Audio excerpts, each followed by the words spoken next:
18 मध्य प्रदेश छत्तीसगढ़ देख रहे हैं आप और बुलेटिन में सबसे पहले खबर बीजापुर से है, जहां नक्सलियों को बड़ा झटका लगा है। 25 नक्सलियों ने सरेंडर कर दिया। 25 लाख रुपए के इनामी नक्सली ने सरेंडर किया है। नक्सलियों पर 1 करोड़ 15 लाख रुपए का इनाम था। तो ये बड़ी खबर, अहम खबर बीजापुर से है, जहां नक्सलियों को बड़ा झटका लगा है। 25 नक्सलियों ने सरेंडर किया है और 25 लाख रुपए के इनामी नक्सली ने भी सरेंडर कर दिया है। इन सभी नक्सलियों पर 1 करोड़ 15 लाख रुपए का इनाम रखा गया था। दरअसल लगातार एंटी नक्सल ऑपरेशन सुरक्षा बलों के जरिए चलाया जा रहा है और इसी का दबाव है कि लगातार नक्सली बैकफुट पर, न केवल बैकफुट पर आ रहे हैं बल्कि लगातार आत्मसमर्पण भी कर रहे हैं।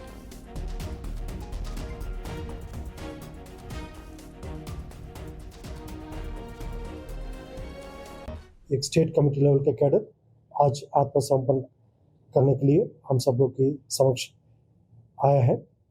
जैसे इरपा जगदीश करके, जो पूर्व में दंडकारण स्पेशल जोन कमेटी इलाका में उन्होंने अलग अलग क्षेत्र में सक्रिय थे।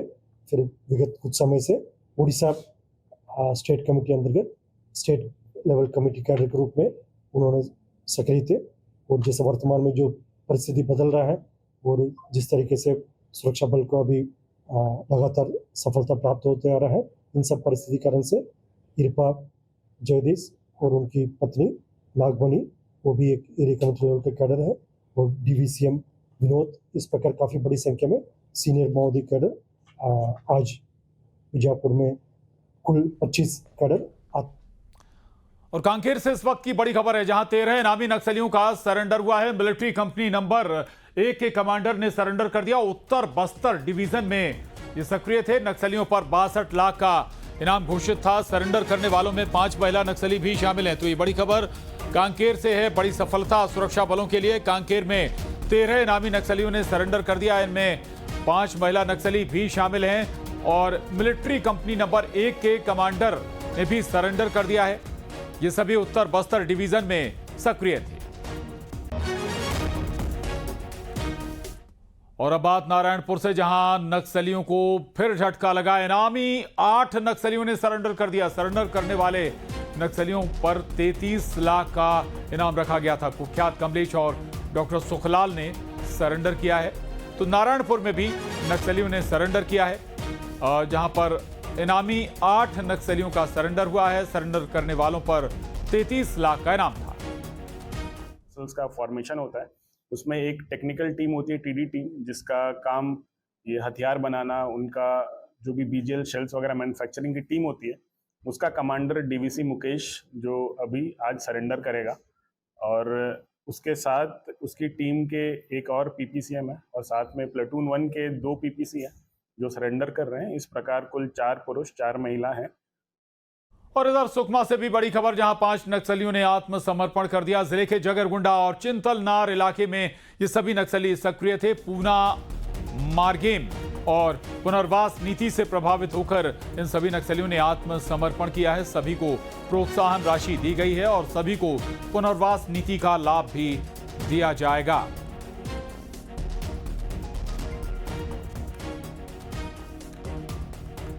तो अलग अलग जगहों पर जो नक्सली बेल्ट है, वहां पर लगातार नक्सली समर्पण कर रहे हैं।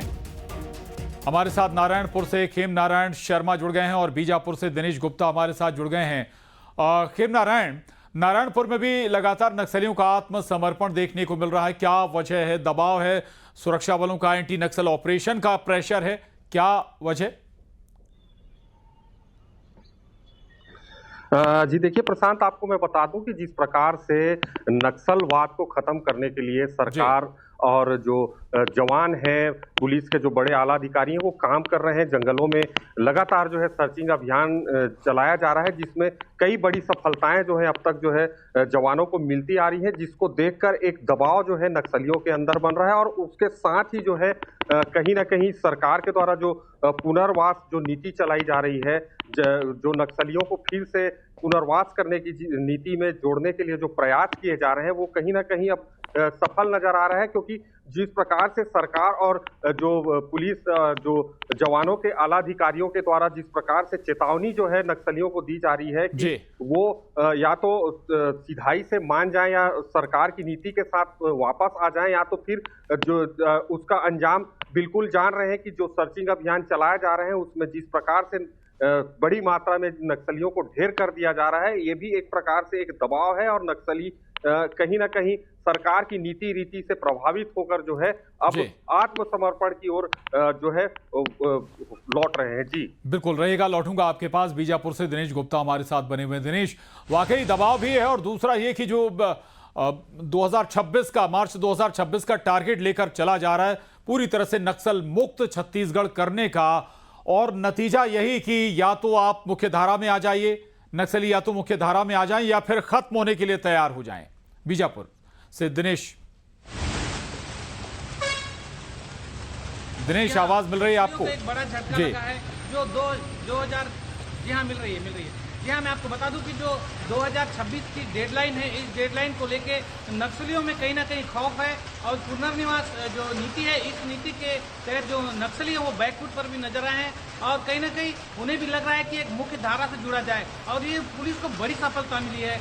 25 लाख के इनामी सहित जो माओवादी हैं, 25 माओवादी हैं, इनका आत्मसमर्पण हुआ है और 1 करोड़ से भी ज्यादा इनके ऊपर इनाम था और इस इनाम के कारण ये जो नक्सली है ये आत्मसमर्पण किए हैं। और मैं आपको बताना चाहूंगा कि जो जवानों के द्वारा सर्चिंग अभियान चलाया जा रहा है, इस सर्चिंग अभियान में नक्सलियों को अपने मारे जाने की का डर भी सता रहा है और कहीं ना कहीं ये देखा जा रहा है कि जो पुनर्निवास नीति है, इस योजना के तहत नक्सली अपना हथियार सहित सरेंडर कर रहे हैं। ये पुलिस को एक बड़ी सफलता मिल रही है और कहीं ना कहीं छत्तीसगढ़ के लिए भी एक बड़ी बात है। और मैं आपको बता दूं कि चाहे दंतेवाड़ा हो, चाहे बीजापुर हो और चाहे नारायणपुर हो, अभी ये चारों दिशाओं से, चारों जिलाओं से जो आत्मसमर्पण की बात सामने आ रही है, ये आत्मसमर्पण बड़ी बात है और नक्सलियों का एक बैकफुट होना ये दर्शाता है कि नक्सली कहीं ना कहीं दहशत में है। जी बिल्कुल रहेगा हमारे साथ। और खेमनारायण अभी भी बने हुए नारायणपुर से। खेमनारायण, अगर हम जिक्र करें तो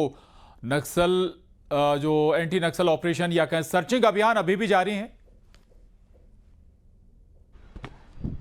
बिल्कुल, आपको मैं बता दूं कि जिस प्रकार से जो एक तरफ से जो सरेंडर की बातें, आत्मसमर्पण की जो बातें जो है निकलकर सामने आ रही है, बस्तर संभाग के हर कोने कोने से जो है नक्सली जो है अब आत्मसमर्पण की नीति से प्रभावित होकर जो है सरेंडर कर रहे हैं। वहीं जो है पुलिस जो जवानों की जो सर्चिंग अभियान है उसे अभी जवानों का सर्चिंग अभियान भी जारी है, ये भी एक प्रेशर है और अब वक्त भी कम है नक्सलियों के पास।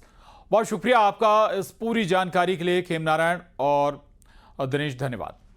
आगे बढ़ेंगे। छत्तीसगढ़ में मंत्रिमंडल विस्तार को लेकर जारी अटकलों के बीच ये खबर है कि प्रदेश में हरियाणा फॉर्मूला लागू करने की तैयारी है, यानी 13 की जगह अब छत्तीसगढ़ में भी 14 मंत्री बनाए जाएंगे। मंत्रिमंडल विस्तार पर सियासत भी शुरू हो गई है। यह रिपोर्ट देखिए।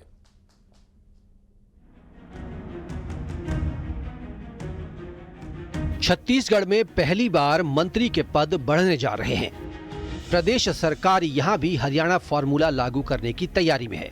कहा जा रहा है कि छत्तीसगढ़ सरकार ने हरियाणा